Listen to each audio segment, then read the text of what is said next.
This original WSRE presentation is made possible by viewers like you. Thank you.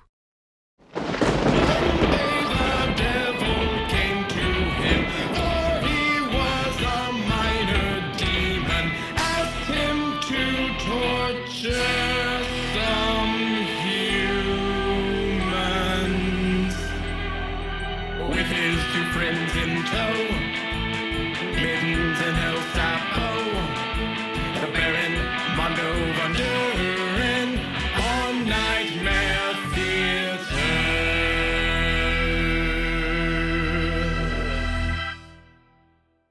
No, listen to me, you're not listening. This was way before Lost. See, they were stuck on this island, right? 7 castaways, all of them from different walks of life. There was the captain and his first mate, a professor, a millionaire and his wife, a movie star, and a country girl, and they had a radio. That was all they had of modern technology. They really built a whole new society for themselves based mostly on coconuts. Every week they would almost get off of this island, and then something would happen to ruin it. Like once the Harlem Globetrotters even showed up. I mean, yeah, I know it does sound stupid, but that's the way TV was back then. Good and stupid. Speaking of, oh, never mind. Hello and welcome back to Nightmare Theater.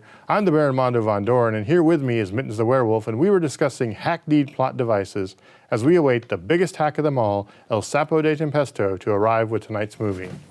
Boing. Oh, look, and here he is. Well, sorry, I'm late. You see, I was down at the bait shop checking out the clearance and expired shellfish. Oh, by the way, guys, we're having some seafood chowder for dinner tonight. No, we're not. I don't suppose you managed to find a film while you were down there? Maybe Jaws or Piranha or heck, at this point, I'd just take alligator. Not as such, but I popped open a giant clam and I found this stuck inside. As luck would have it, it's another chapter of Radar Men from the Moon. Oh boy. Do you think you could show this while I climb down into the vault and fish us out a movie? Sure, I guess. We're in for a penny, in for a pound. We're already committed to this Radar Men thing. There's probably somebody out there who wants to see how it plays out, I suppose. Well, while our own bullet head El Sapo goes down into the vault, why don't you folks watch this?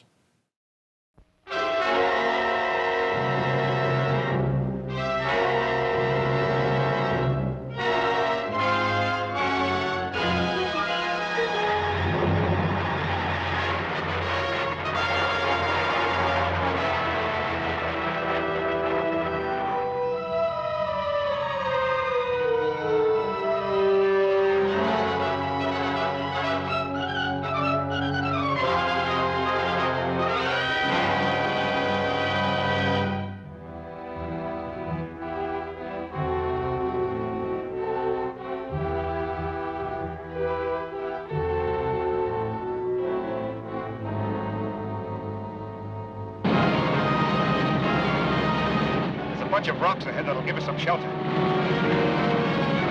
He's heading for some rocks. We'll have to stop.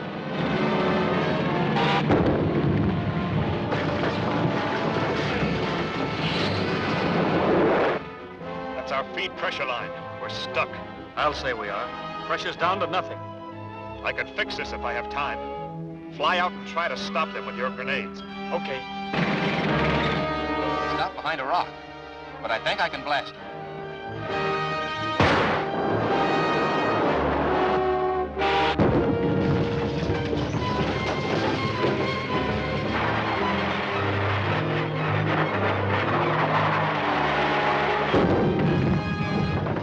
What was that?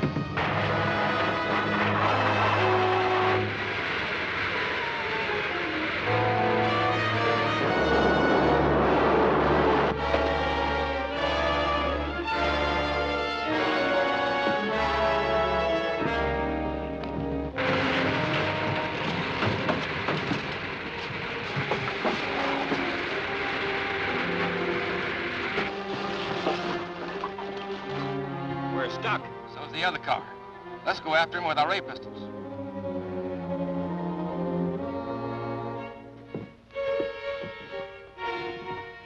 Feel better? Yes. Did you stop them? For a little while, but I don't know for how long. You better go out and see what's happening while I try to fix that feed pressure line. Okay.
Get Hank and put this aboard.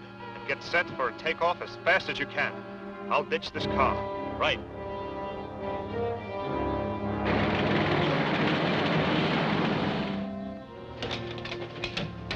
Okay, we're ready. Right. Aren't you going to let me go before you leave? No, we're taking you with us.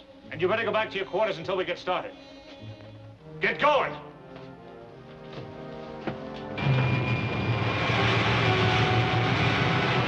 Fire main jets!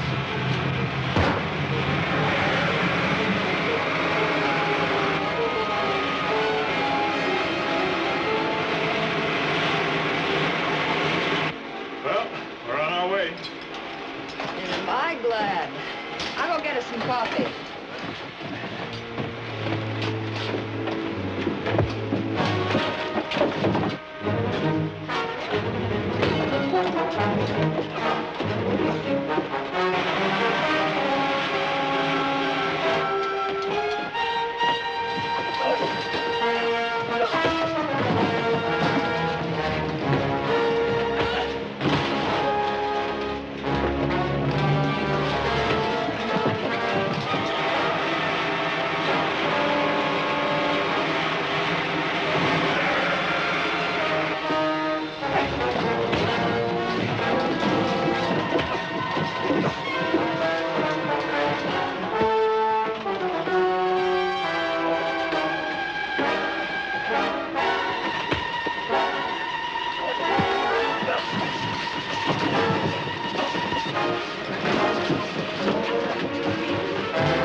What'll they do with him, Hank?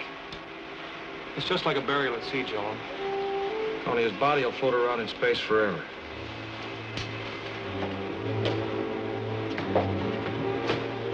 Everything okay, Hank? She's under control now. Good. Make a 180-degree turn and head for home. Okay.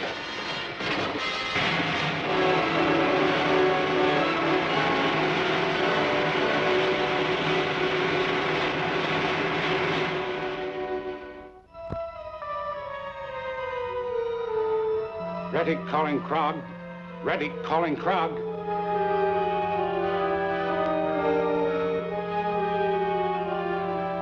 Ready, calling Krog. This is Krog, Your Excellency. The rocket ship from Earth has been here again and escaped with a supply of lunarium. That's serious. Now they can build their own ray guns and prevent your invasion from the moon. Of course. So their ship must not be allowed to land. Calculate the time of their arrival and have your ray guns set up ready to blast them. This time you must not fail. Your own life and the future of our people are at stake. I understand, Your Excellency. You heard the orders? There must be no bungling this time. I will draw up a detailed plan of operations.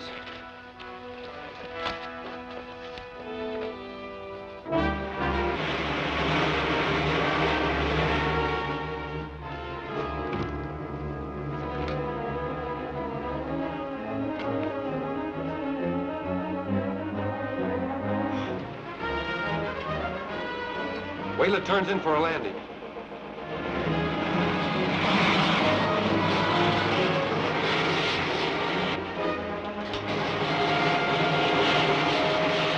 Any time now.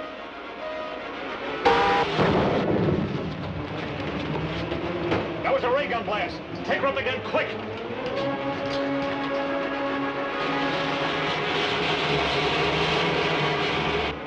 Fired too soon, wasn't close enough.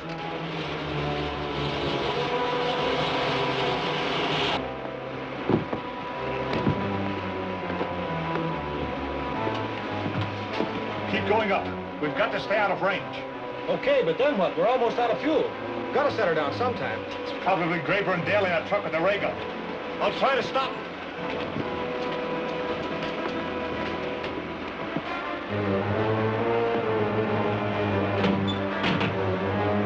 Still climbing slow, but it's way out of range. Well, they'll have to come down sometime. Yeah, but we're gonna have trouble first. Here comes Cody in his flying suit.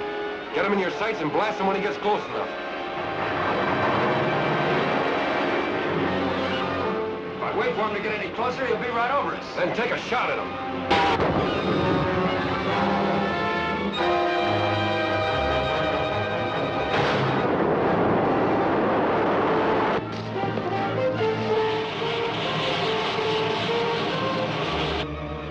Well, this is it, folks. We've got to turn back and land before we're clear out of fuel.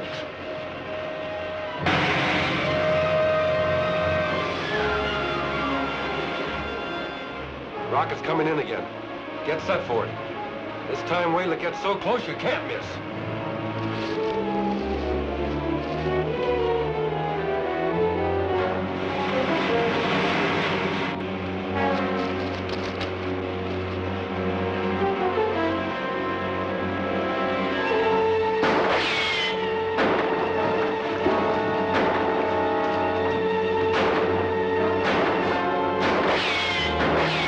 Turn the ray gun on him.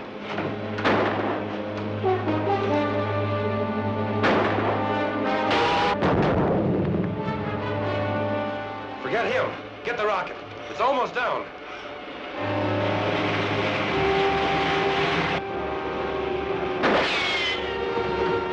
Now what? We gotta get Cody first.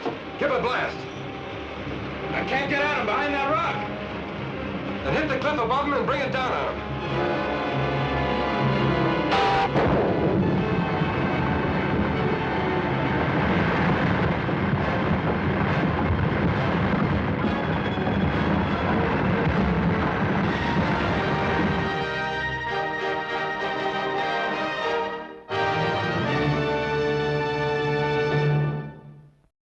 Hello and welcome back. Well, that was yet another chapter of Radar Men from the Moon.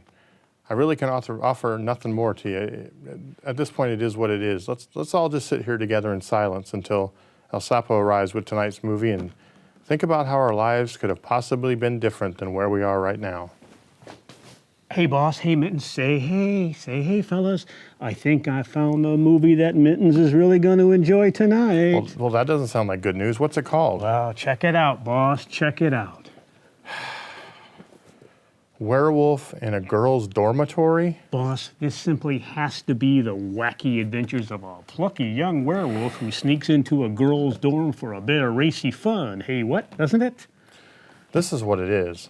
A very bad, poorly dubbed Italian horror film by Paolo Hirsch using the stage name Richard Benson.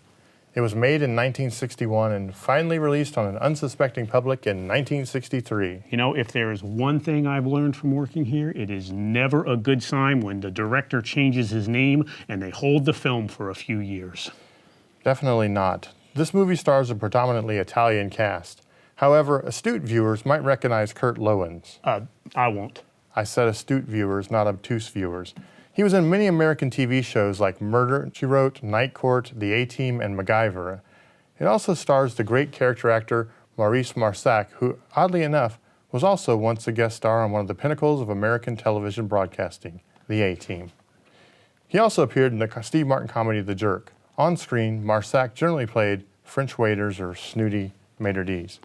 Other than those two, the film is full of people in the no one knows where they are now file. It is notable, however, that Barbara Lass, who appears in the movie as Priscilla, was the first wife of director Roman Polanski, who in no way worked or even saw this disaster. But there has to be something good you can say about this, boss. It has to be good on at least one level, right? No, it's the very antithesis of a good movie, but beggars can't be choosers.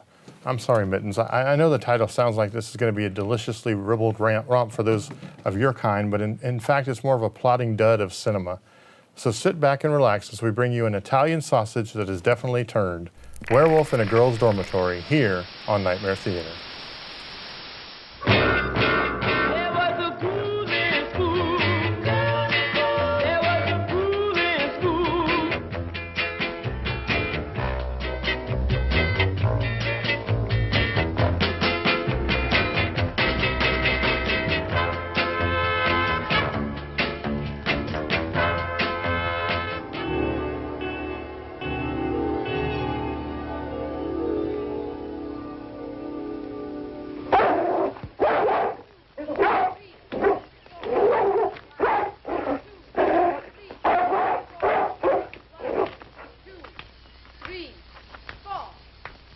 Yes, who are you? What do you want?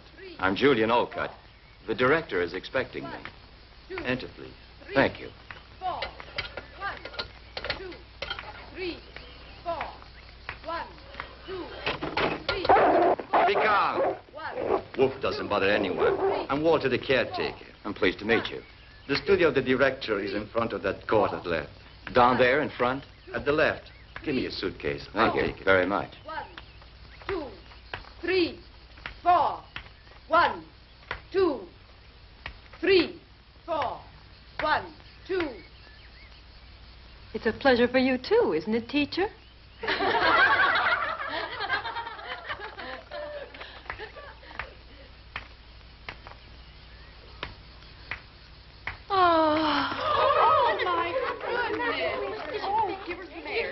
Quickly, please take her to the infirmary and make room so that she can get some air.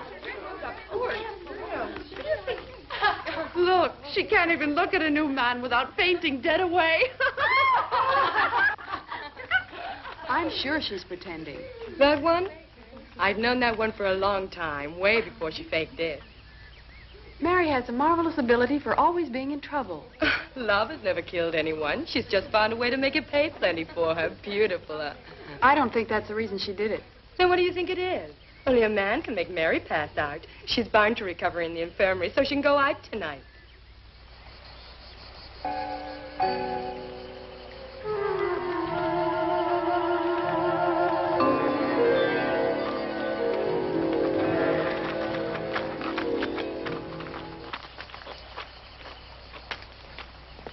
You were Julian Olcott, sir? Yes, I am. I'm Leonore MacDonald. I'm very glad to know you. The director is expecting you. Thank you.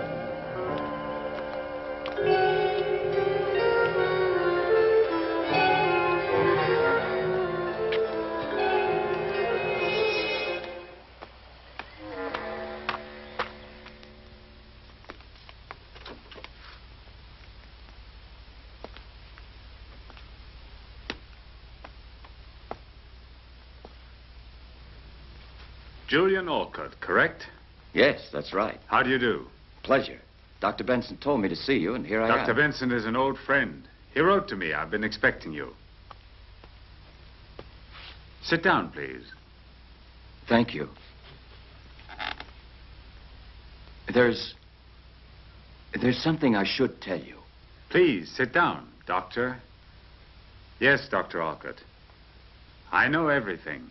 Benson explained it to me, and he also said you were acting in good faith. That's very kind of you. You know the court of law has found me to be innocent. I know. So here you'll just be Professor Julian Olcott, and the past shall be of no importance. Thank you. It's very good of you. You don't have to thank me. Thank our mutual friend, Dr. Benson. I hope you'll be comfortable here. Our institute is not a house of punishment. The girls are given a chance here by the generosity of our benefactors. Without this institute, the majority of them would be in some state reformatory. We are trying to give them work and an education and put them back on the right road. No one is ill-treated here, but your job will not be an easy one. Very good. I shall do my best because it's also important to me to find myself. Surely, the past can become a nightmare unless we can free ourselves of it. Sir, while I was coming here, I saw a girl who had just fainted. Oh, that's Mary Smith. Don't be concerned because she's just coming of age. I hope the future will be better. Yes. But you must remember that here you are not a doctor anymore, but just a professor of science. Of course. I won't forget.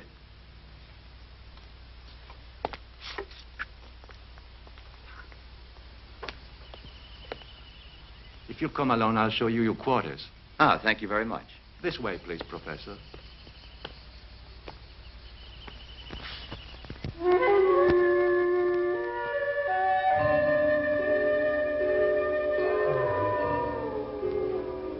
Sandy.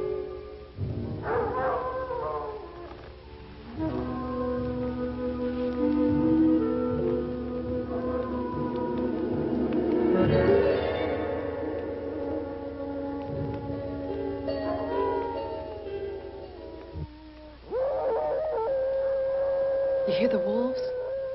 The other day, the farmers had to kill 2 of them. The people are going mad with fear. If I were Mary, I would be frightened. Look there.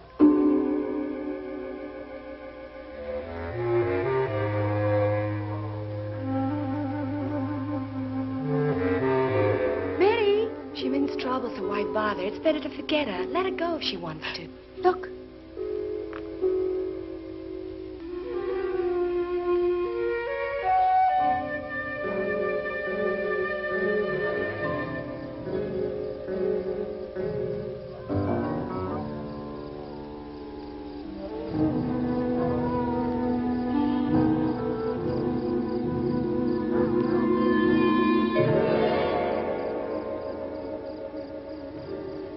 It's Leonore. She sees Mary, but why doesn't she try to stop her? She's the one who doesn't want to be seen. Funny if she had a lover. A lover? And who could it possibly be? Maybe it's that new professor that just arrived here today. If it is, I can understand it. He's pretty good looking. Any man looks good to you.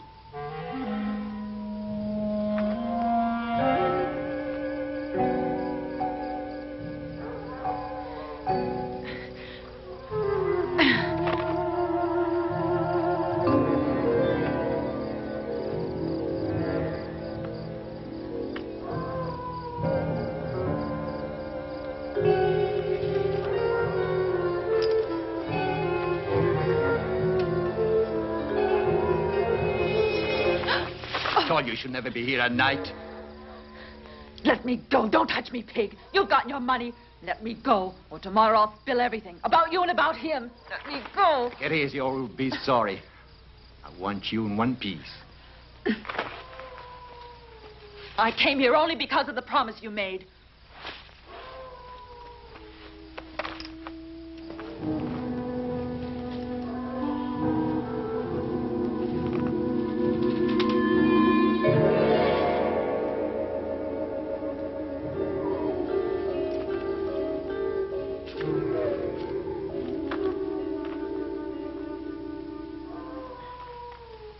Leave me alone.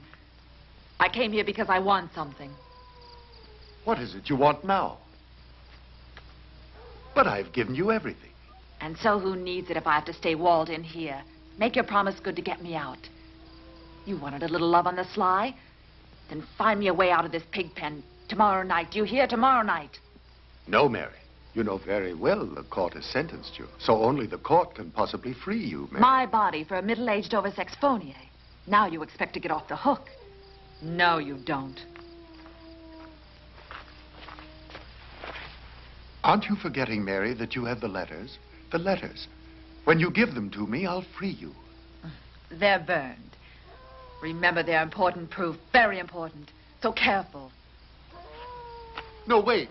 Something can be done. Wait. You won't keep me waiting. Or tomorrow you're finished at this school. Mary, wait. Wait. I'll think of something.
Sheena.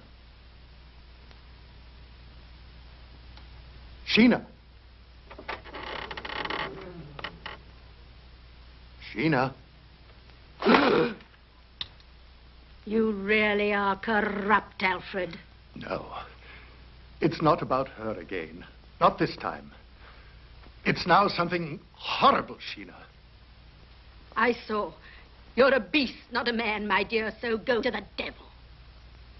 I haven't done anything. I haven't done anything. I'm not with that girl anymore, it's true. She's blackmailing me. The letters. The letters. Yesterday, I wrote a letter to her that can be a disgrace to me. You're not only thoroughly miserable, Alfred, you're without a doubt a pitiful imbecile. But I didn't sign them, never. They can't possibly suspect they're mine.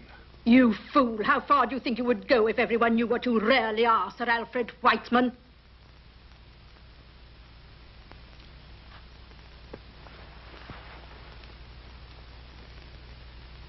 I know it, Sheena. You're right.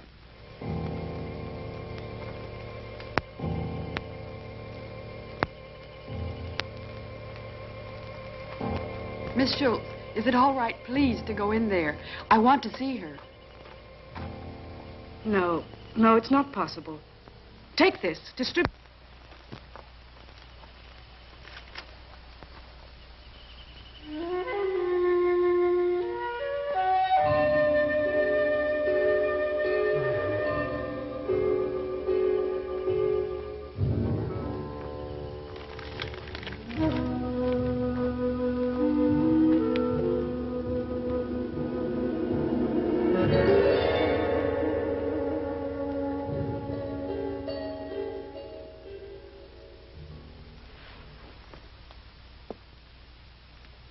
In my report from the coroner, he said the girl was assaulted by wolves, and she died as a result of the injuries inflicted. But she could have had a meeting with a man a little before her death. I don't believe it could have been the wolves. A girl who wanders out at night into the forest. And, Professor, she was alone, mind you. Not to mention the probable rendezvous with someone could very easily have been attacked by wolves. Poor girl.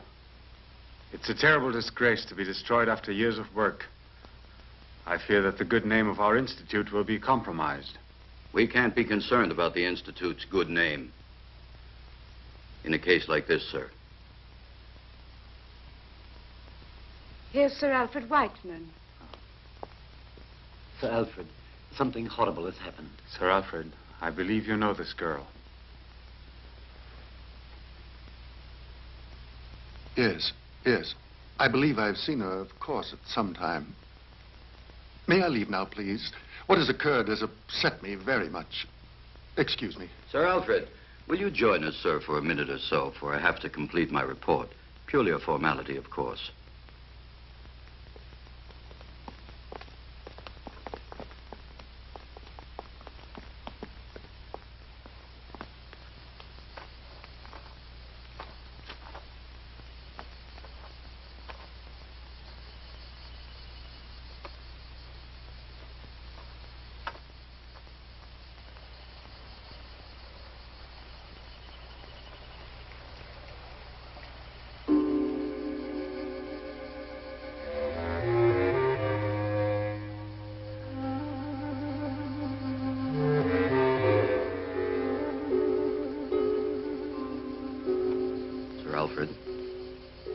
Sir Alfred. Sir Alfred, if you want to go soon, we can finish in a few minutes. I can sympathize with you, but I can't avoid the formalities. Of course.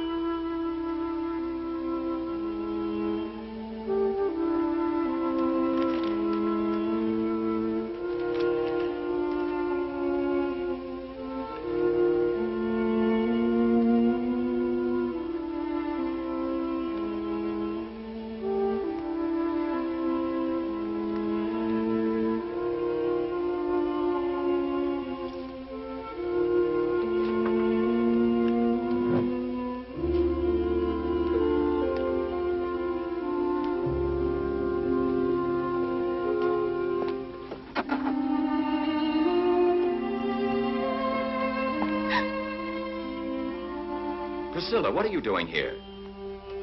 You'll be late to your next study hall. You must go quickly. Why are you waiting?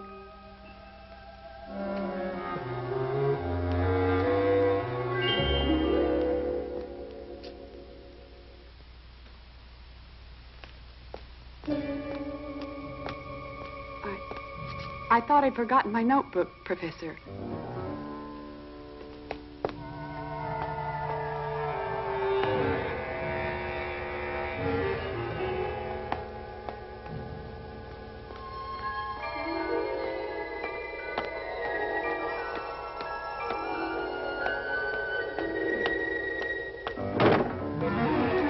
Walter is the director in his office. I have to see him immediately. Why do you have to see him? It's personal. It's none of your business. It would be profitable to get together with me just a little. Give me a chance. I don't bargain with your kind.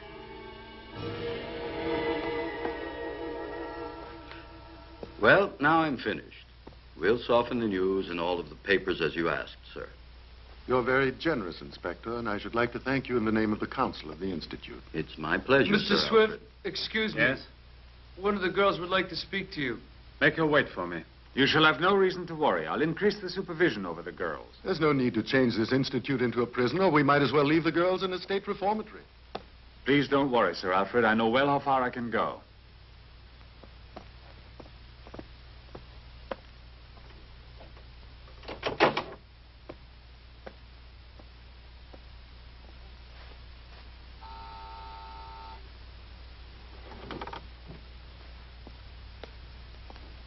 Yes? What can I do for you? Mr. Swift, I found something of Mary's. What's that? Sit down. Tell me everything. This morning by post, there arrived a letter for Mary. Yes? I opened it. There were only a few words. Mary is blackmailing someone. And in this letter, they're threatening her. From whom is this letter? There isn't any name. Mary and blackmail. May I see the letter? No, I left it in the dresser in the dormitory. We shall have to call back the inspector.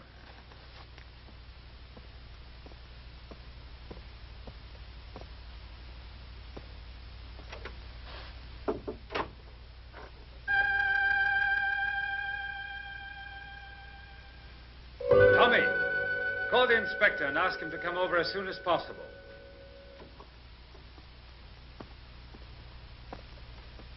Perhaps the letter has no connection with the death of Mary. However, we cannot ignore it.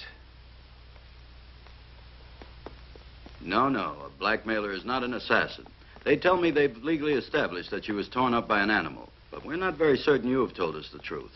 The letters are here. I only said that someone was blackmailing Mary. Let's see them.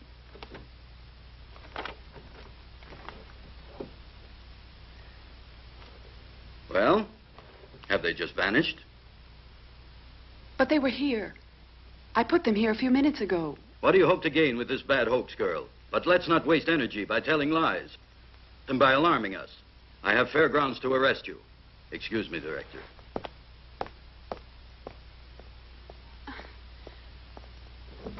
You must believe me, Mr. Swift. It was here. Who could have taken it? Whoever did must have known that I left the letter. Don't be here. malicious and accuse your companions just because you can't deliver this letter. You are the only one who has seen this letter, and we have to believe your words. And my report doesn't count at all for you. It's not for me. It's the police who need the facts. You better return now. I understand that you're upset about the death of your friend. However, I cannot excuse your conduct. Mary was just assassinated. No one will convince me she was torn up by wolves.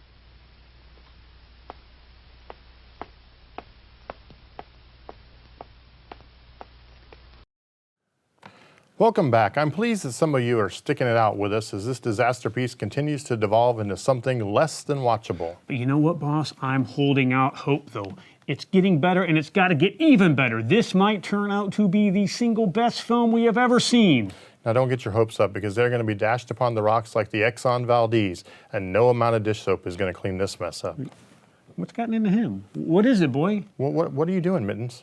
Wait, something about the title of this film. Wait, he wants to know, he wants to know if they really let werewolves into girls' dormitories on college campuses. Willingly? I doubt it. But stranger things have happened. Hold on. He wants to know if he can go to college. Oddly enough, in today's mail, there was an ad for the college right across town. Well, hold on. Well, I guess you can go to college. I'm not sure what you would study, though. You can't send Mittens to college. Sure I can. And look, he's already been pre-approved for $100,000 for a student loan, according to this other letter. Now, he'll certainly be able to pay that off with his first paycheck, right? At least that's what the loan letter says. Really? And what bank is offering the loan? Hold on. It says the Bank of Von Doren. Well, that certainly seems legitimate. Off to college with him. Good news, Mittens. You can go as soon as we're done here. Wait, you mean you want to go right now? I guess that would be all right. Boss, do you think we could get by without Mittens for a little bit? Somehow we will survive. All right, you can go. There he goes. Off to conquer the hallowed halls of higher learning. Mittens is gonna be a college man.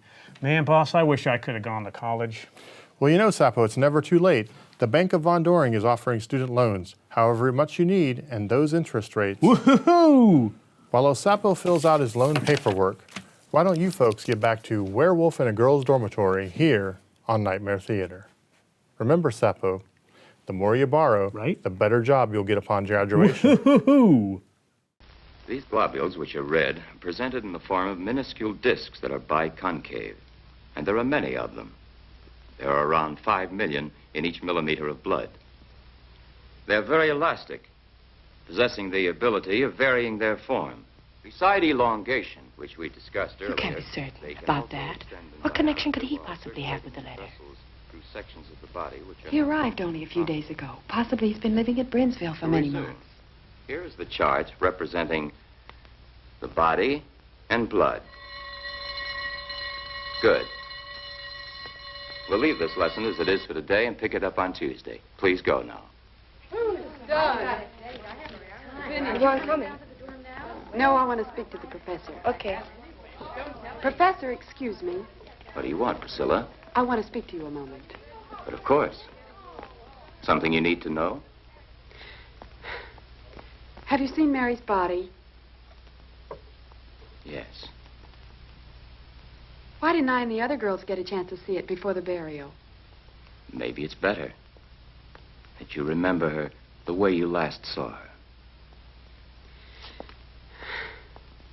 You know the story of the wolves.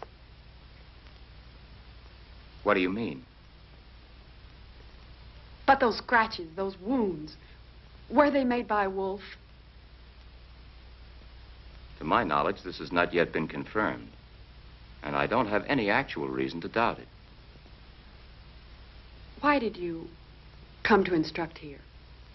You're not from Brinsville. No, from another town. And I didn't choose it, this place. It was my destiny, not my ambition to accept.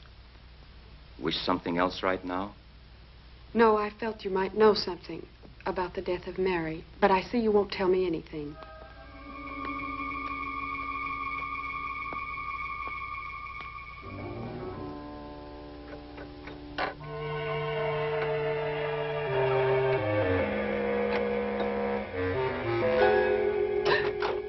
Priscilla, what are you doing here? Shh, Sandy, help me. I must open this dresser of Mary. But why? Get a move on. See if you can try to open it. One key's the same as another. If this one can make it. Force it. There they are. Take it. Mary, I need you, and you can have anything you want, but I must see you. And please reply very quickly in person. I embrace you, my love. Not even signed.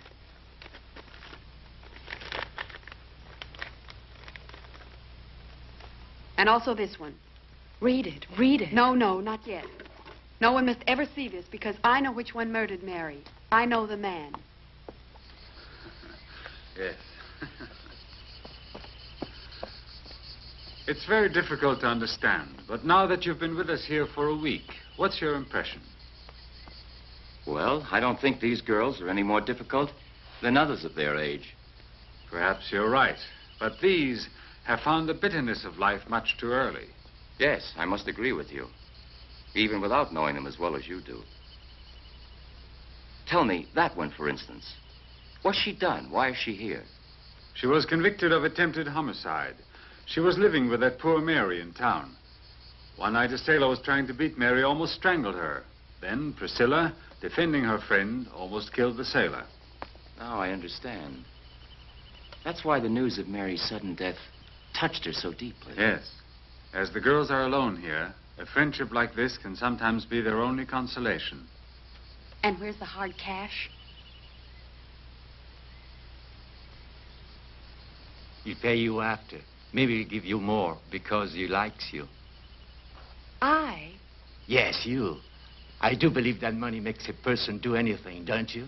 It's tough for a girl to resist the fancy notion of cash when she needs it, hmm?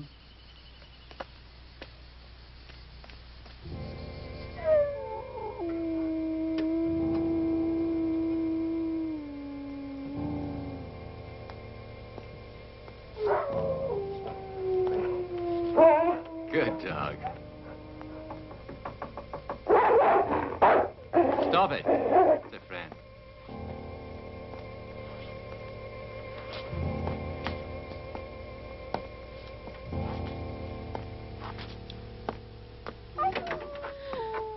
I was expecting you. Where do we have to go? You'll see. Are you afraid of the wolves? No. Come on, let's go.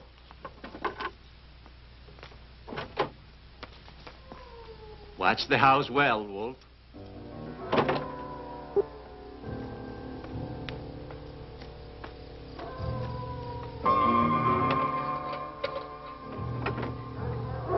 Quickly, we can't afford to be seen by anybody. Come on, we haven't far to go.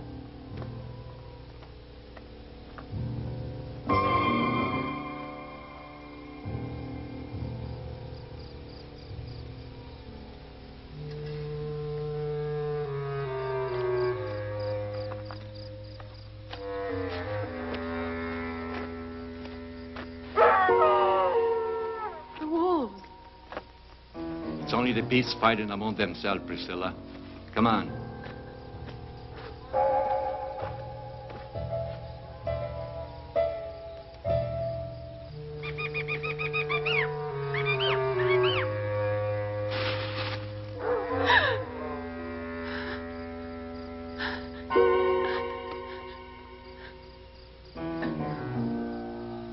Come on.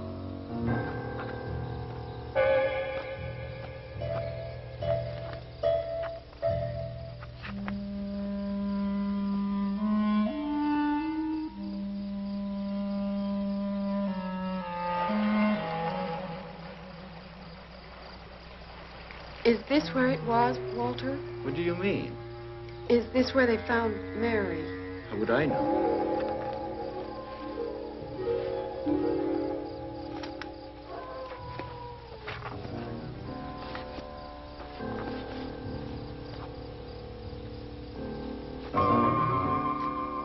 Come on. He's expecting you. Go.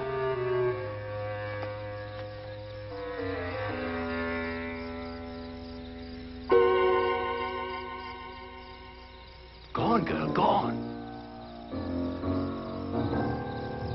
He's waiting for you.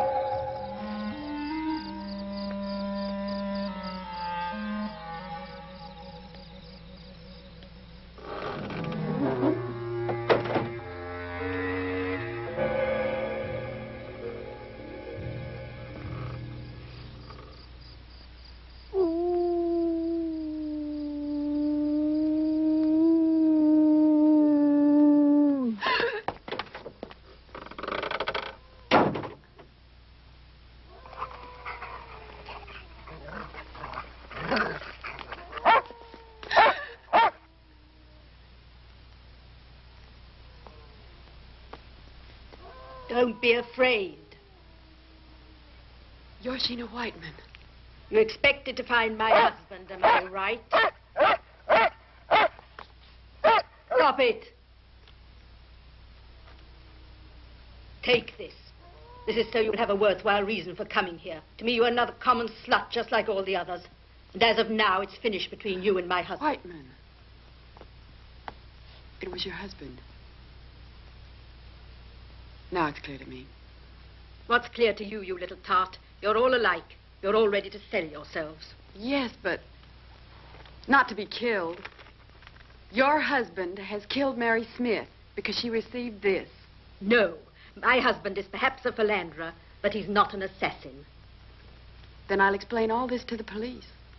I warn you, girl, you'd better not be foolish, or I'll be forced to appeal to the dogs. That wouldn't help you at all.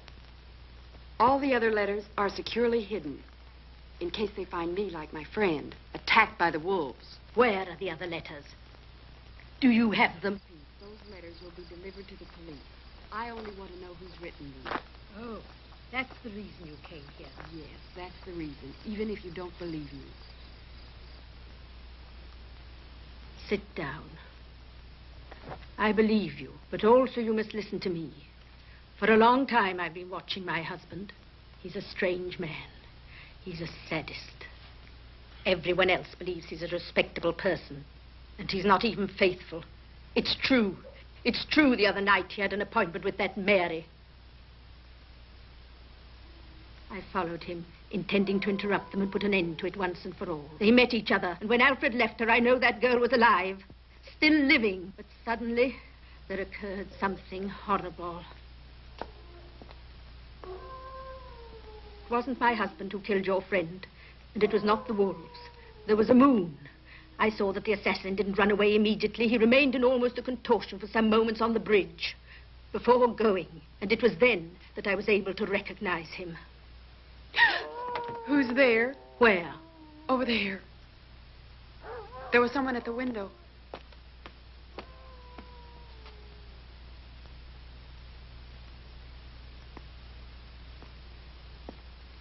Oh, it was that caretaker who brought you here. Who do you say is the murderer? I don't want to tell you. Not now, anyway. It's better that you keep your nose out of this filthy mess. The letters and all the rest. Also that poor girl. Her name would be covered with mud. Let her rest in peace. But she was assassinated. Another dirty scandal would be the final ruin of us all, and certainly wouldn't bring back to life your Mary. Do you still love your husband? Yes. To the point of killing one of his lovers? I? Why? What sort of a person do you think I am? The dogs. You didn't say anything to them. If they'd find me killed by them, they'd believe it was the wolves. You are really stupid. I've been foolish to confide in you.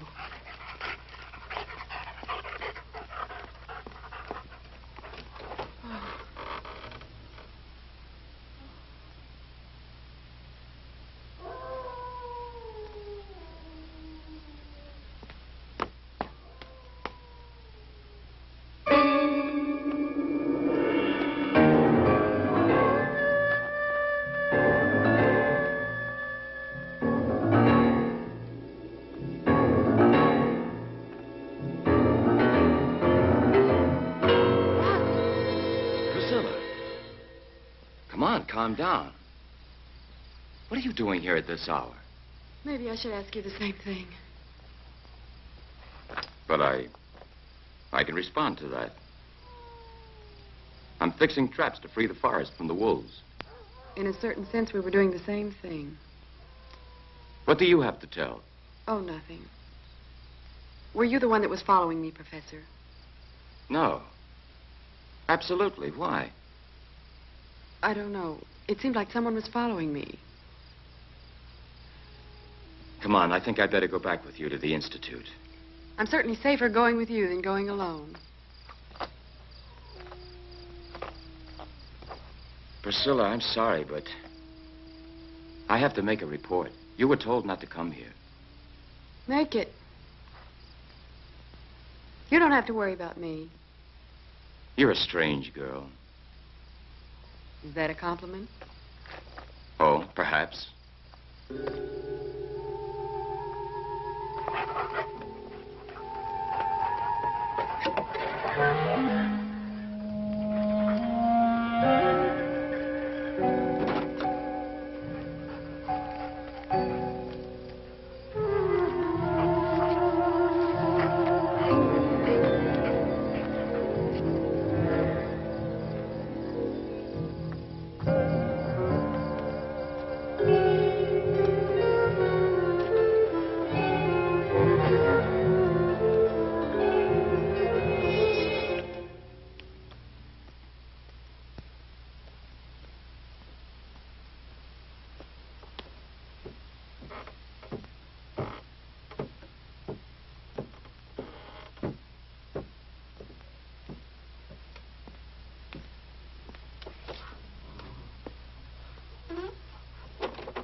You're too pessimistic.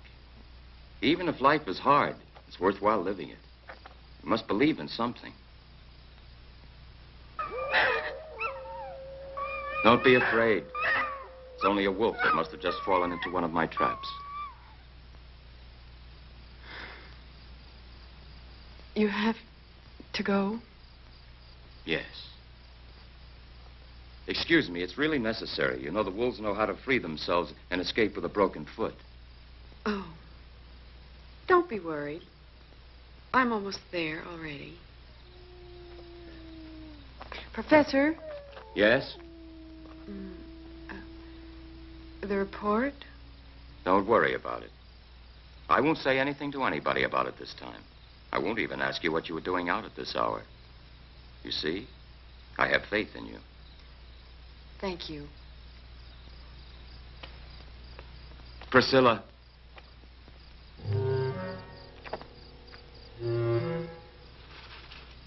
Professor? Is it you?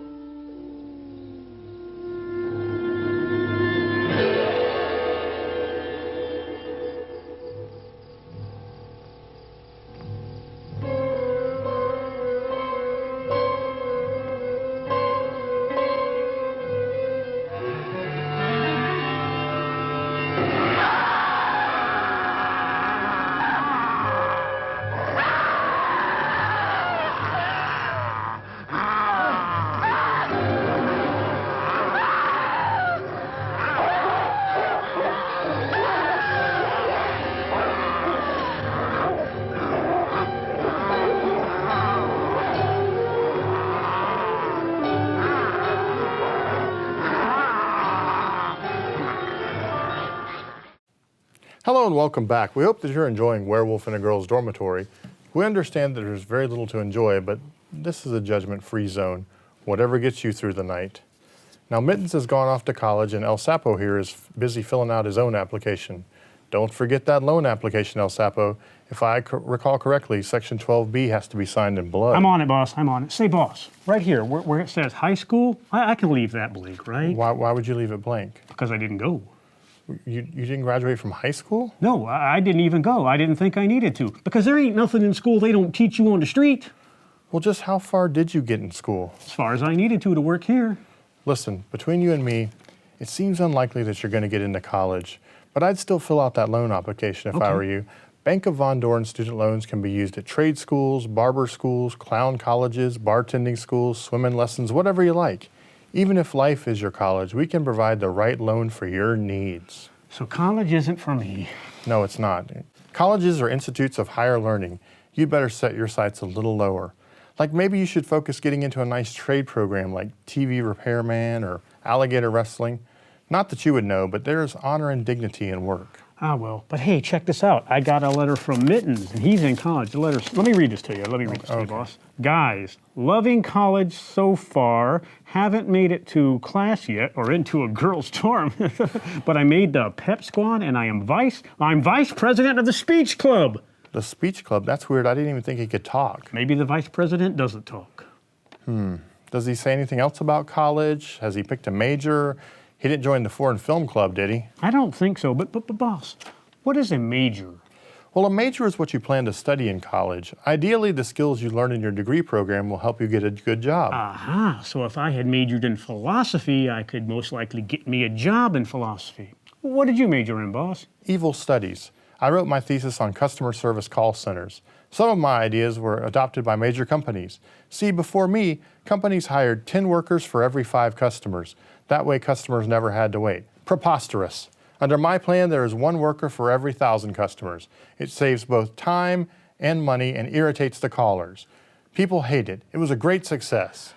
I still wish I could have gone to college. I mean, who knows where I would have ended up if I had gotten my degree in philosophy.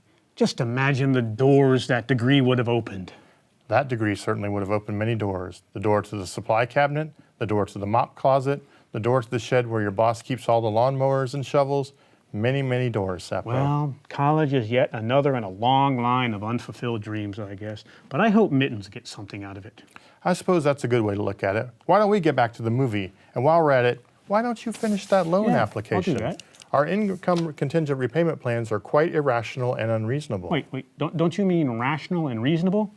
Well, look at you, Mr. Funkin' Wagnalls. Just sign the form in triplicate, in blood, and we'll talk, Captain Sensible.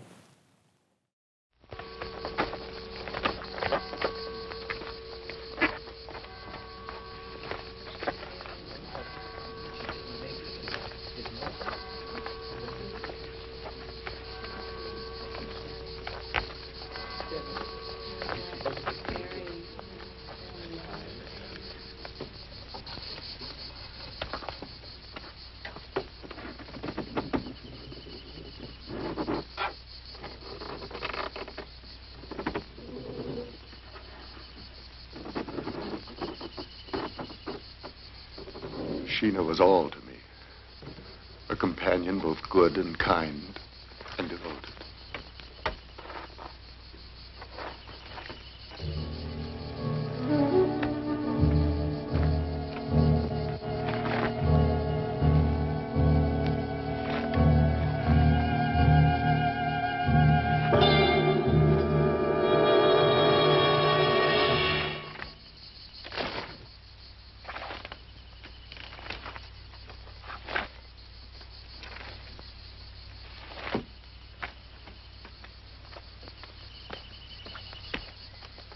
Seems she was attacked by a monster, one of the girls from the Institute, and she was saved by a dog. One of the girls saw this. She said his right arm was torn open by the dog. The police have to inspect each and every man in these... Absolutely.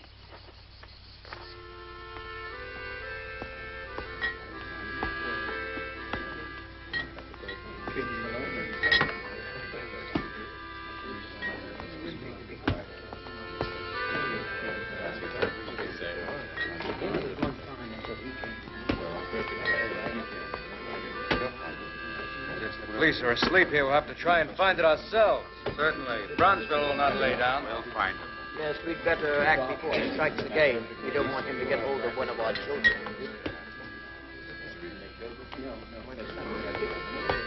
Sheriff.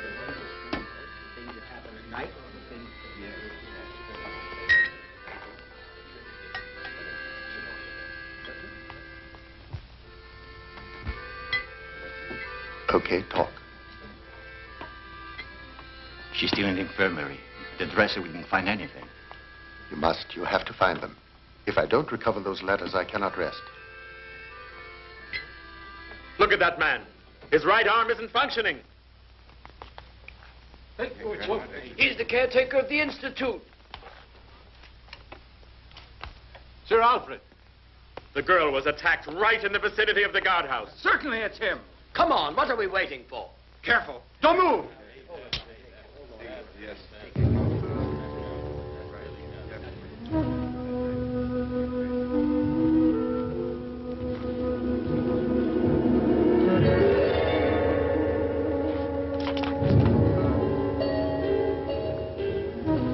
He mustn't get out of here. He must account for what he has done.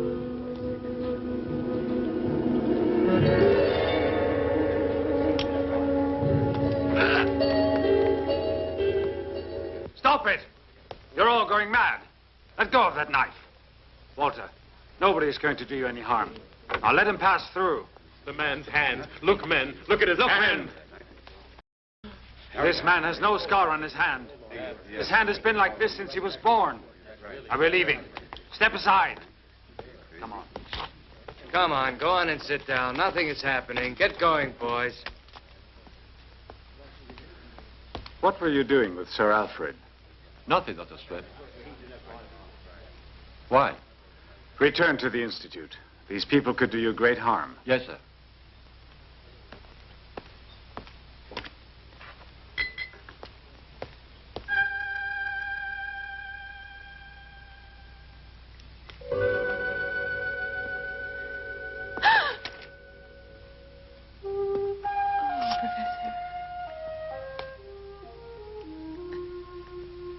But why are you crying, It's all in the past now.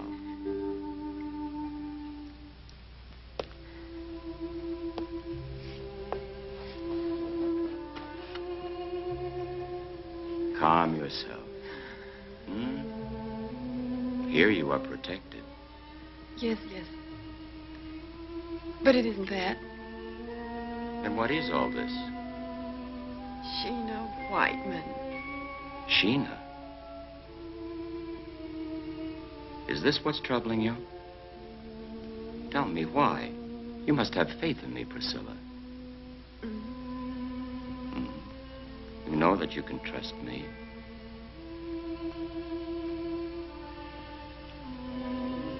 Finally. They wouldn't even let me in here. They told me I mustn't stay long. Oh, excuse me. I'm not disturbing you. No. I was just telling the professor how very pleased I am to see him. Priscilla. But at this point, it's better to say it all. Right, Professor?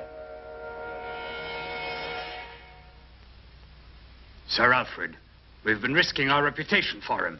Just what am I to do? This whole story repulses me. In saving him, you saved the reputation of the Institute. Come in. Sandy, what is it? I must speak to you. It's something terrible. Well, what is it? So speak. I know who the monster is. What's that? Julian Alcott, the professor of science. He's a badly damaged arm. This is not enough proof to even mention. Mary was murdered the night of his arrival. It's him, and he's in the infirmary with Priscilla talking to... Go and call Professor Alcott now, and don't tell anyone what you just said to me. But I... Listen, if your suspicions are correct, I shall call the police. Now go ahead. Tommy, call Professor Alcott immediately.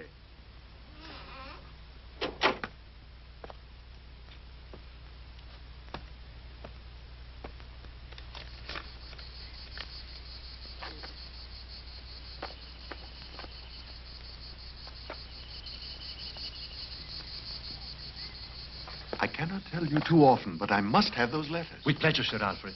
If the letters are still here in the Institute, I'll find them. Good.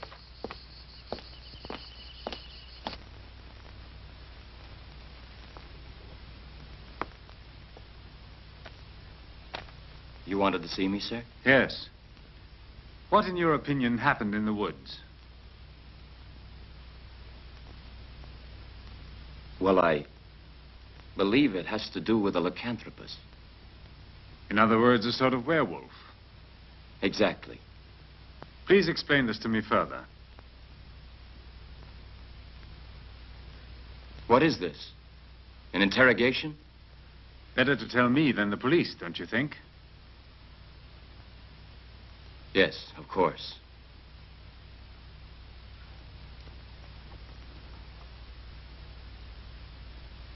Well, you know of my career as a doctor. It was terminated by a tragic incident. I was working for Dr. Benson at the mental hospital for the criminally insane. There was a girl. She was accused of homicide. But the poor girl could not absolutely recall killing anyone. She seemed perfectly normal. I must add, I was in love with her. Continue, please. In a full moon, she would behave in a very strange way. She would lose complete control of herself and transform absolutely. And her face was like a beast's. Professionally, I wanted to try to help her. And after a certain time, I discovered a temporary antidote. And it's so difficult, actually, without my using the medical terms to explain I've this always to been you. interested in medicine, and I think I could follow you. The pituitary gland controls the function of the hormones, influencing the sexual organs and the thyroid. And as a direct reaction, it can cause a psychophysical transformation. My colleagues refuted this theory of mine, and I had proven it unequivocally. For example, at every lunar cycle, the pituitary gland acts strangely and becomes enlarged at the start of the transformation. Our psychocontrols upset the balance of the neuroglandular system, causing incredible distortions in the skin, hair, and teeth. In this state, the patient cannot be saved. I was successful with the extract of the brain of a wolf while I was experimenting on her. One night, she gave herself an overdose. Perhaps I made it too strong. And the police then accused me of killing her. Do you want to know more? In observing the body of Mary, did you feel the crime was committed by a lycanthropus? Yes. I'm almost sure about it. I continued my studies in this matter. And this led you to other discoveries. Is it possible to rid yourself completely? I don't know. But that's not of importance anymore. Since I've been here, I've been trying to capture a wolf to extract his glands. They're not rare in our forests. But tell me, Professor, have you ever experimented on yourself? Once. I had to find out what it would be like for a normal human being. It was impossible to observe myself. Would you mind showing me your right arm? No, of course not. Yes, it's hurt. But I did not attack Priscilla. A strange coincidence, don't you think? Before you arrived, there never was any talk about monsters in this town. Then you think that I'm... Professor, you said yourself that a person can be completely out of control during a crisis. How much does he remember afterwards? Nothing. Absolutely nothing. Not even one sign remains of it. I assure you that this is what happens. Anyway, I must assure you of one thing. I hurt myself accidentally. Professor, I want to believe every word of it, though it may not appear that way. But I advise you, however, to take great care. Perhaps you had better discontinue your experiment. Absolutely not. Well, I can't. The life of a human being may depend on it. And who might this be? I don't know. You asked me to tell you about a lycanthropus. His sickness must have satisfaction. In the next transformation, he'll try again. And you believe that if you manage to find a definite antidote, you'll probably save the life of that person. Then you know who the attacker is. Well, if I should discover an antidote, I'm sure that this person would certainly want to be helped. Sick or not, Professor, he'll be obliged to give himself up. I'm a doctor. It's not fair to treat a lycanthropus like a murderer. If ever I'm successful in finding a cure, these poor victims could possibly begin to lead a normal life, like others. Perhaps you're right, if you think murder won't bother his conscience.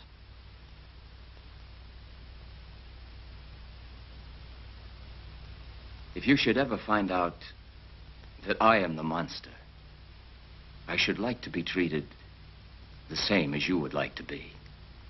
I understand you perfectly.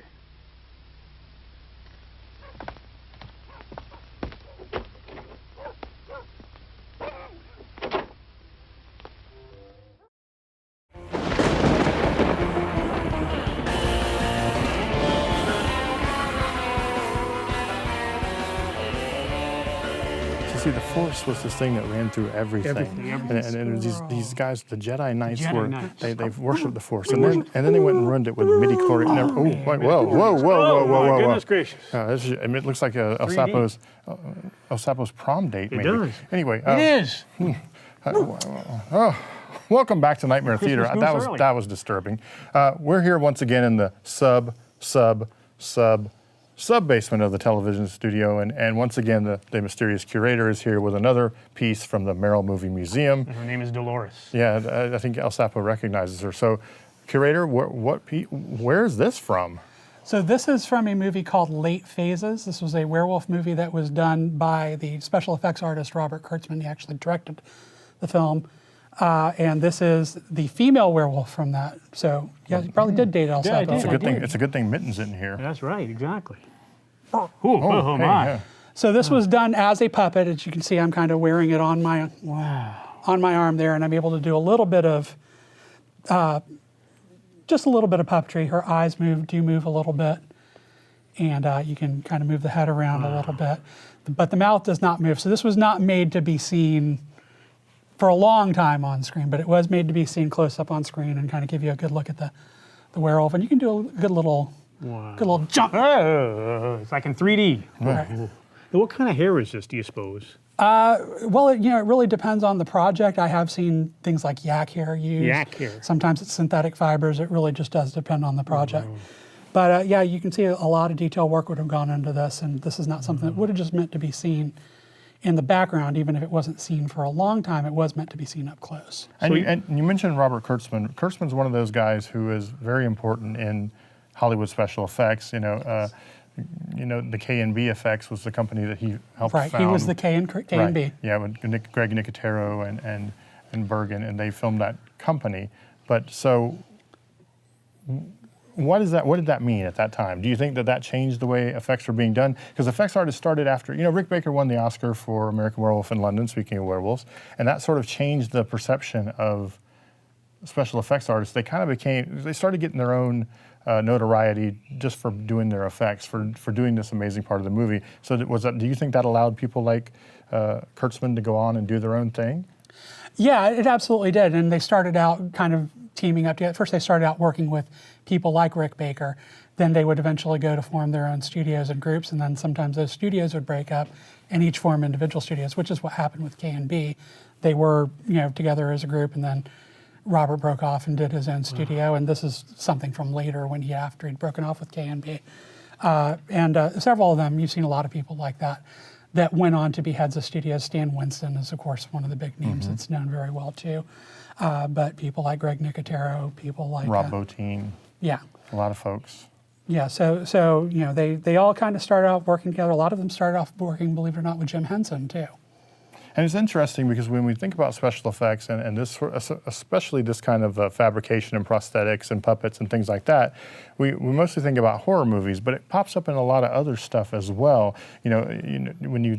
Star Wars, for example, the original Star Wars trilogy had a lot of puppets in it. A lot of the effects were done that way. Or Rick Baker also went on to do things like Norbit and The Nutty Professor and those kind of movies where it was heavy prosthetics and stuff. So it's not just a horror movie thing, although I think a lot of people sort of think of it that way. Yeah, prosthetics are very common. They're common in superhero movies. They're common in, even still today, they're used a lot, even in an age where we have a lot of computer effects and things like motion capture and things like that. Prosthetics are still very common. Also in television, even in things like the series Luke Cage, when Misty Knight loses her arm and gets a bionic arm, that's a prosthetic piece that she's wearing. Wasn't a real bionic arm. In some of them, in some places, she's wearing a green sleeve, and they've motion captured an arm there. But in some places, they use a real prosthetic piece. So it's kind of a marriage between the two, which is what's really come to be. Because years ago it seemed like CGI was just going to push everybody out of the business. But then I think a lot of people noticed on screen it didn't look nearly as good as a practical effect, oftentimes. And so this has become sort of and look at this thing. It's just like 1986 all over again. We were right there. We were Enchantment Under the Sea. It was me and you. What happened to us? Oh my goodness, that's not even a story I want to go back to. So let's just put this ugliness behind us of El Sapo and what would you say her name was? Dolores? Dolores. Let's put that behind us and get back to the movie Werewolf in a Girl's Dormitory here on Nightmare Theater. I rented a tuxedo for that.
that up the tower stairs. Huh?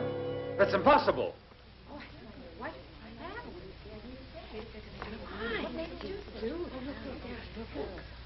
Look there! Where? At the top of the stairs. Walter, stop, or I'll shoot. Girls, go back to the dormitory. This is nothing for you to see. I said stop, or I'll shoot.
Well?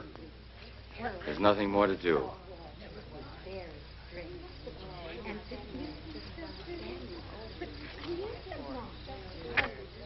He was the monster. He tried to kill Sandy. Enough of that. Miss Leonora, get them all inside. Go on, girls. Enough now. Go on inside. Was he the monster? Perhaps the monster never existed. Walter smothered the girl. Now, please, go on, Tommy. I'm going to call the police. All right.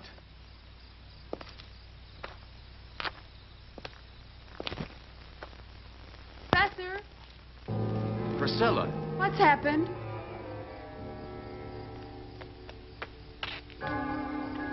Priscilla. It's terrible. Walter killed himself. No. It's true. Caught him by surprise fleeing from the dormitory. After he tried to kill one of the girls. Sandy. Sandy? Yes. So Walter was the monster. No. He couldn't be the monster. But why not? Because Walter had a dog.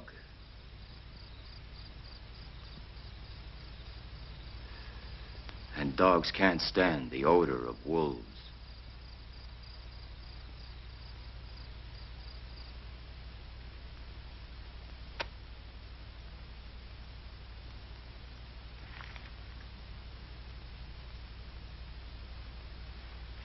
This is appalling, Sir Alfred.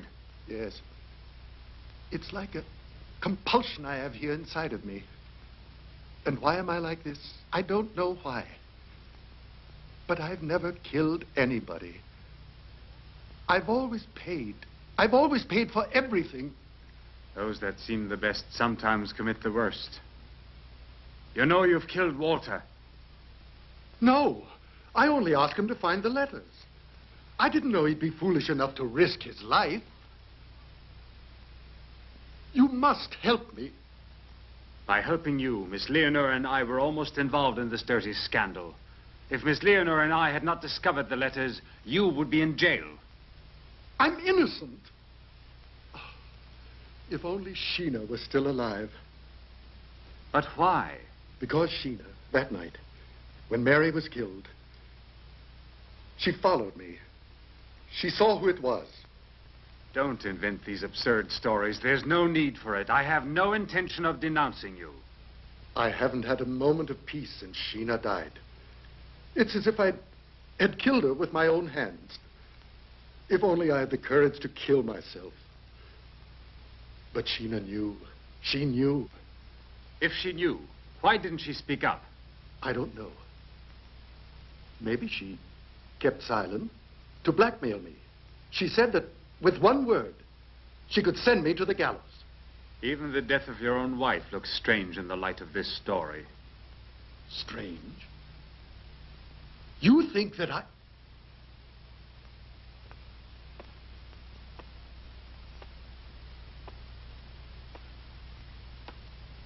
I'm not thinking anything.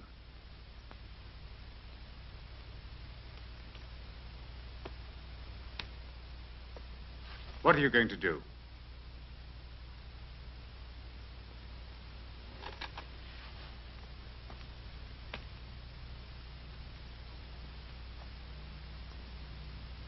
What will you do?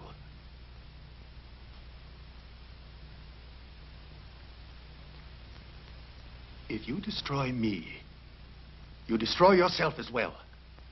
Go, Sir Alfred.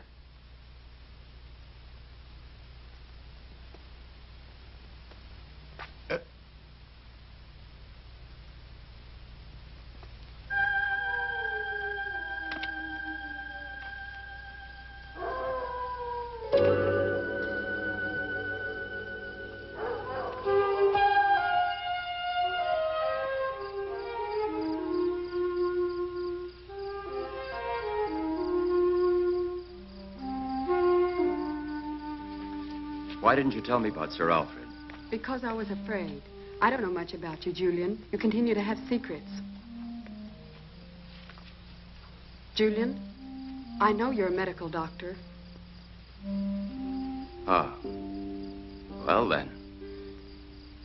You must also know that I'm a failure. Julian, is one mistake really so bad? Oh, no. But it's a battle, Priscilla. One cannot forget the past when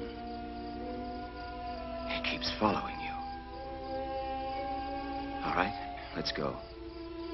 There are more important things to be done now.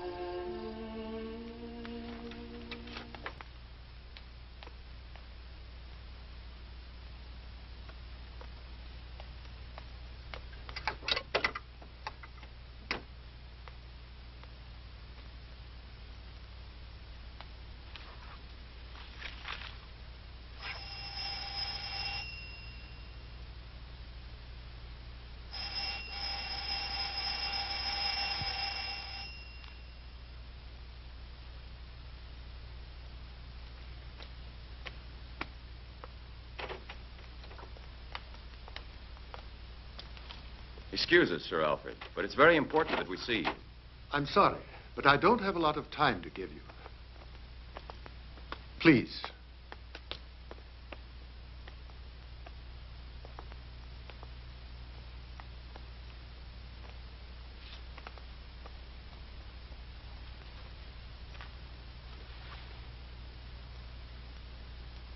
Sir Alfred, I have a very delicate question to ask you. Let me assure you, I will tell no one of this visit. But I don't understand, Professor Alfred. I have nothing to hide. You're in bad trouble because of your relations with Mary Smith. How dare you, sir? The letters. Sir Alfred, that is not the point. I want to know exactly what happened that night you met with Mary in the woods. Professor, are you accusing me? Do you have any proof? I didn't say that. But I wondered if you'd come with me to the police. The police? Yes. I don't doubt your innocence. But there are some facts that have to be cleared up. I don't have to defend myself. You're crazy if you think that I had... Believe me, don't worry. We don't want a scandal. I know. The facts are all against you right now. But if you have nothing to hide, why are you afraid? All right. Perhaps I was wrong. So we had a relationship, but that's all there was to it. There's no reason to believe that I would murder her. Excuse me, will you a moment, please? I'll go get the letters, and you can see for yourself.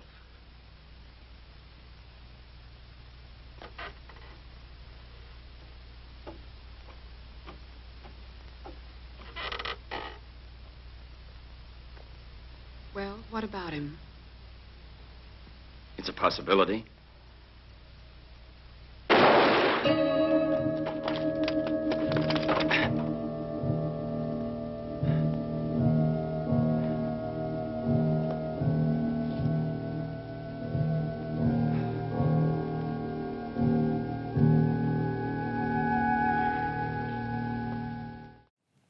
Welcome back. I hope you're enjoying this hunk of stinky Italian cheese they call a movie tonight.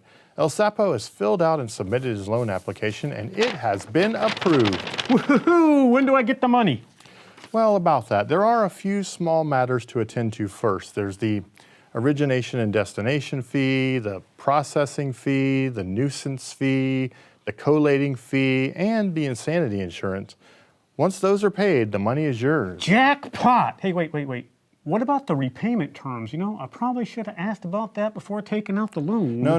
Don't you worry about that. You'll have your whole life to worry about that. And thanks to Provision 48C, a good portion of the afterlife. You'll pay me, the bank, gradually over the years and decades and centuries. That doesn't seem fair or right, boss. No, trust me, that's the way it works. This bank worked directly with federal student loan experts, so they know how to make borrowers suffer. Anyway, I wonder how Mittens is doing in college. Well, you don't have to wonder anymore because I got a letter, and this one has a bunch of pictures in it. It says, "Dear guys, having a great time, still haven't made it to class, see enclosed pics. P.S. Please send me some money for books." How much can books cost? And test tubes and things. Books and test tubes? Well, that's what he says, but hey, let's take a look at these pics. I mean, he looks like he's having the time of his life right there, doesn't he? A little folk music going on. Yeah, he looks like he's having a great time. Oh, look, dorm life. Look at the picture, I there. see. Wow, he sure is. He made the team. Sports. Wow. That's some kind of sports ball, I think. I'm not sure what that is. Look at there. Look at our boys all grown up. And I think there's one more. Wow. He must be quite a little runner. He's probably going to get a jacket or something. He does. Well, I guess at least it looks like he's having a good time. Those pics do strike me as odd, though. It kind of looks like Mittens went to college in the early 50s. Maybe it's one of those fancy East Coast colleges, old school, full of tradition, maybe. I don't know, El Sapo. I'm starting to smell a rat here. Oh, wait, that's me. I ran out of soap. El Sapo, I think you should call that school. I'm starting to think Mittens is off gold bricking somewhere. Well, if he is, I'll snatch him right out of that school and he can start paying back that loan pronto. Even if not my fault if he doesn't have a job, he can still pay it back. Now, you do realize you co-signed on that loan, right? Ooh, what does that mean? Well, it means if he doesn't pay me, the bank back, you're on the hook for it. Uh-oh. Uh-oh, indeed. I'm going to call that school and I'm going to call Mittens and tell him to come home right now. Hey, wait. Do you think the school will refund his money if he didn't learn anything? You didn't go to college, did you? Why don't you folks get back to the exciting conclusion of Werewolf in a Girl's Dormitory here on Nightmare Theater.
Leonor. Dearest. My poor Leonor. It's necessary to have a second injection. I know. Oh, darling, please, let us finish the cure now. No. Better that you leave me like this. I wish that you hadn't been late that night. I arrived too late. Probably at that moment, Mary was escaping in the woods and might well have seen me come here. Don't have remorse now. You don't know what I've done. Leonor, you're thinking about Sheena Whiteman. How did you know that? Sir Alfred told me that Sheena knew who Mary's murderer was. I was so frightened. She and Priscilla saw each other in the forest. I saw it through the window. Sheena must have seen you kill Mary that night. You must know I was forced to do it. And she recognized me. Yes, Oh, all the bad I've done. but we must fight back to save you, because without you, I don't exist. Leonor, the second injection. You know I'm not a murderer.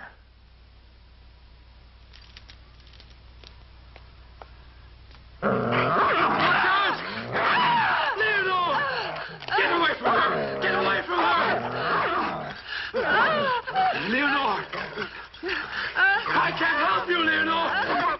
Get away from her, you filthy beast! Get away! Get away from her! Leonor! I can't help you! Get away! Leonor! Leonor! My darling!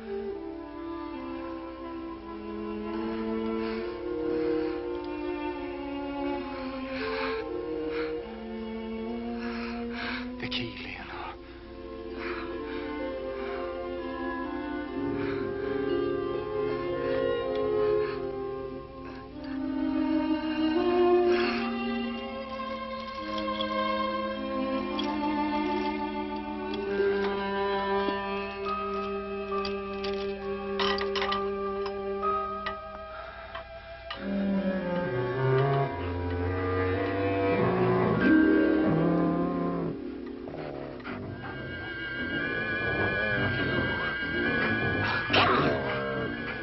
I'll kill you! Get away from me!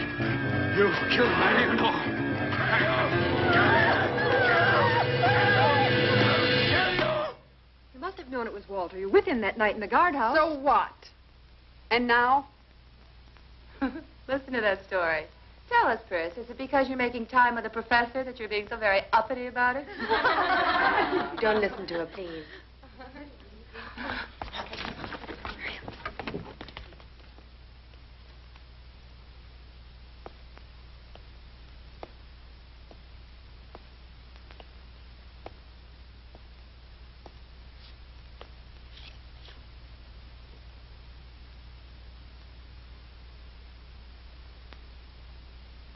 Miss Leonor will not be with you this morning. She had to leave for reasons of her own. You may stay in the park this morning, and tomorrow you'll attend the funeral of Walter. Silence! You have no right to judge others, much less when they are dead. Judgment is for God alone.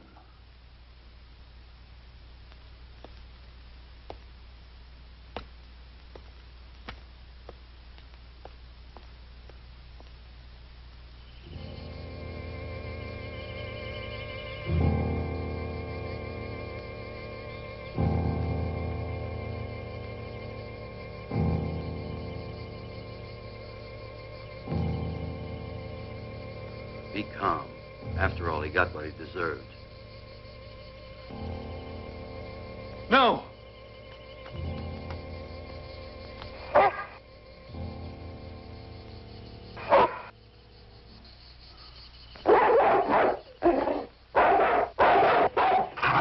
Get away! Get away from here! Get back here! Wolf!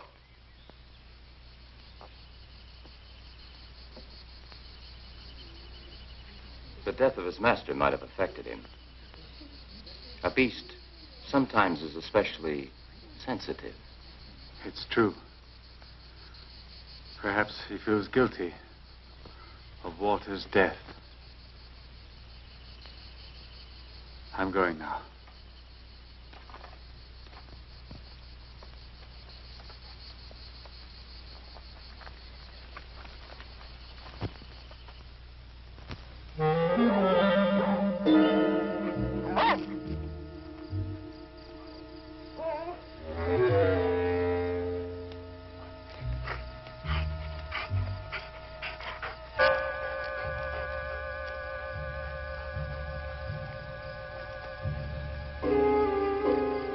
Wolf!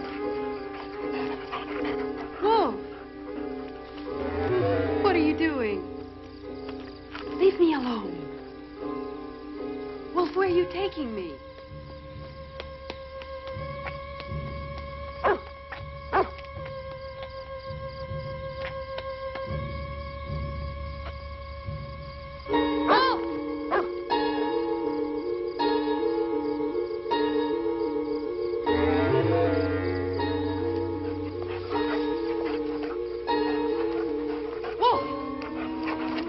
What are you looking for?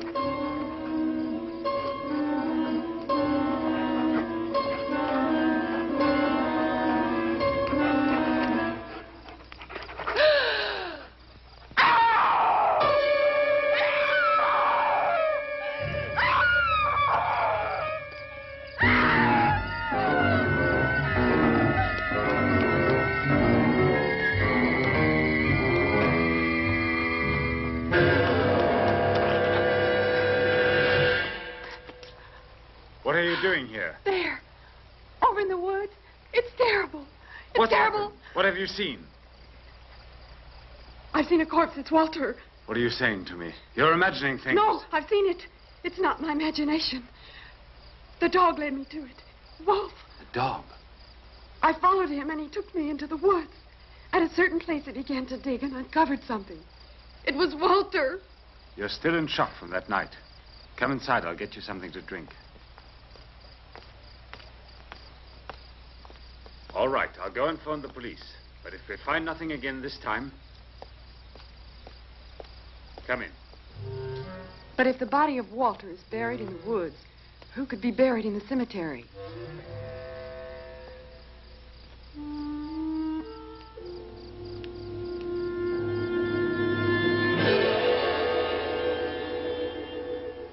Mr. Swift?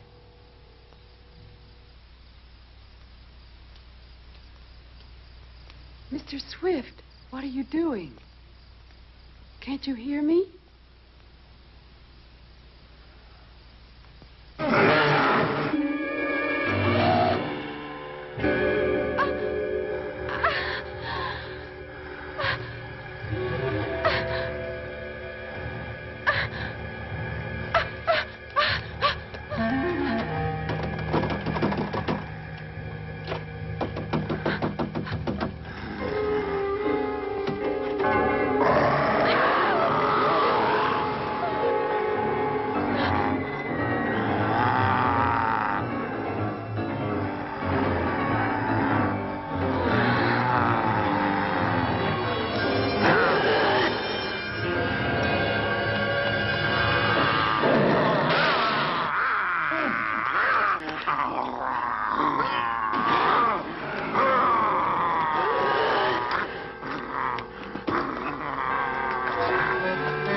Leonore. I've killed again. You haven't killed Priscilla.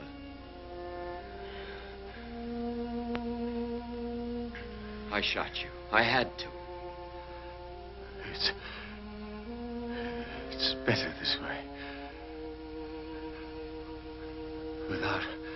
Without Leonore, I don't want to live.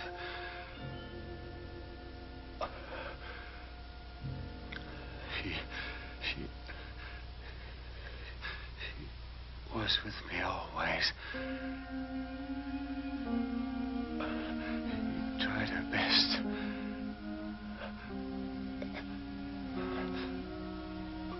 But it's no use now. I murdered Mary Smith in the woods. I went out and killed her. I don't remember. I hoped it could be cured. I followed your research.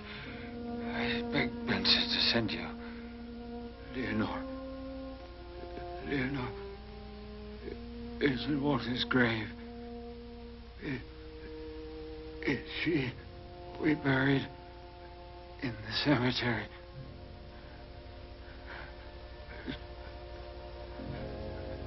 May God forgive me.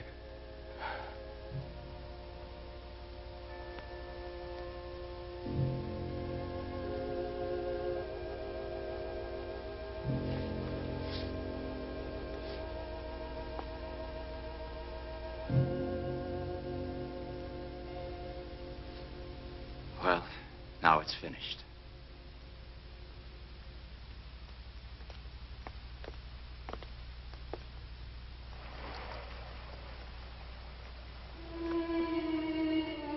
The moon. It was a nightmare for me. I know. Now the nightmare is past.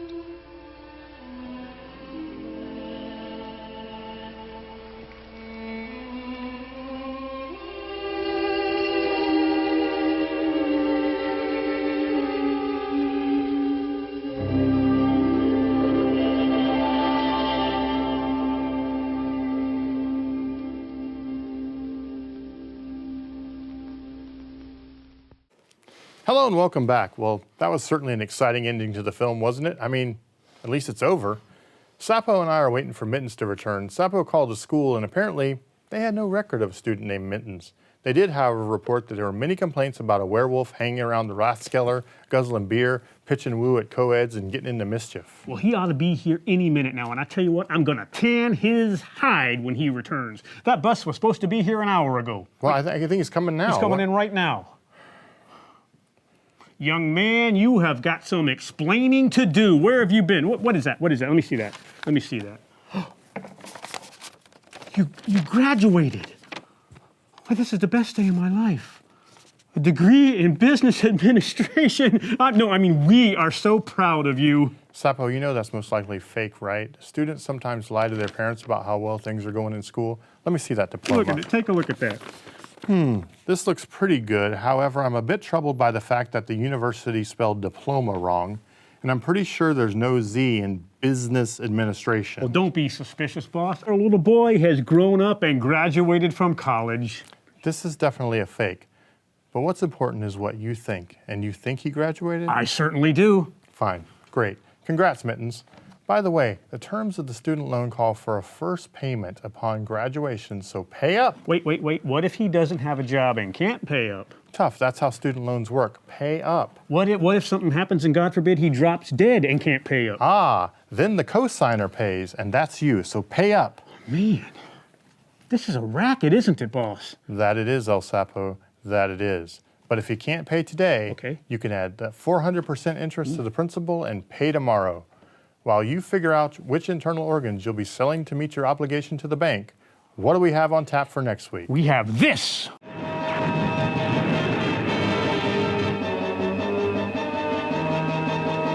To a forbidden jungle. To a forbidden village. Breaking taboos that anger the gods.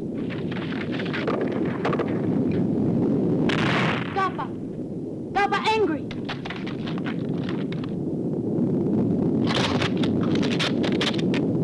Papa angry. Angry. The Revenge of the Monsters.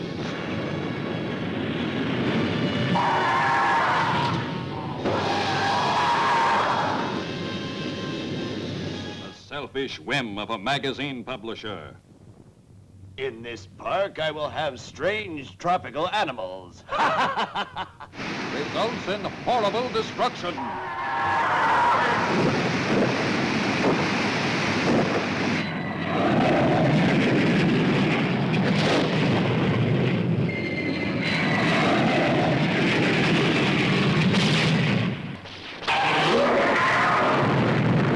Nothing can stop them.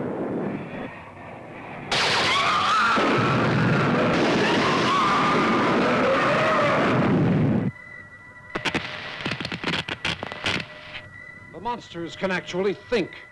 And in addition, they can communicate with others of their own species.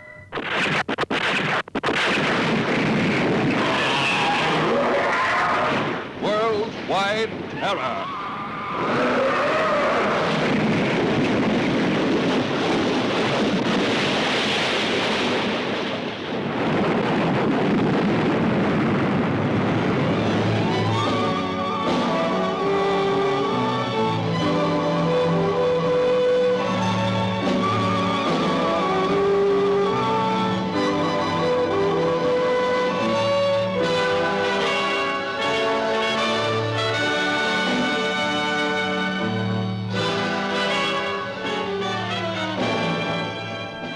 Coming soon.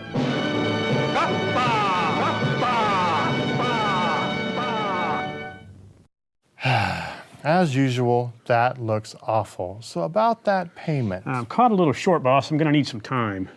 No problem. We're not unreasonable. You have 24 hours. College is expensive. I'll never be able to pay off these loans. It's probably a good thing I didn't go to college, huh, boss? For everyone, Sapo. For everyone. Join us again next week, and may all your dreams be nightmares.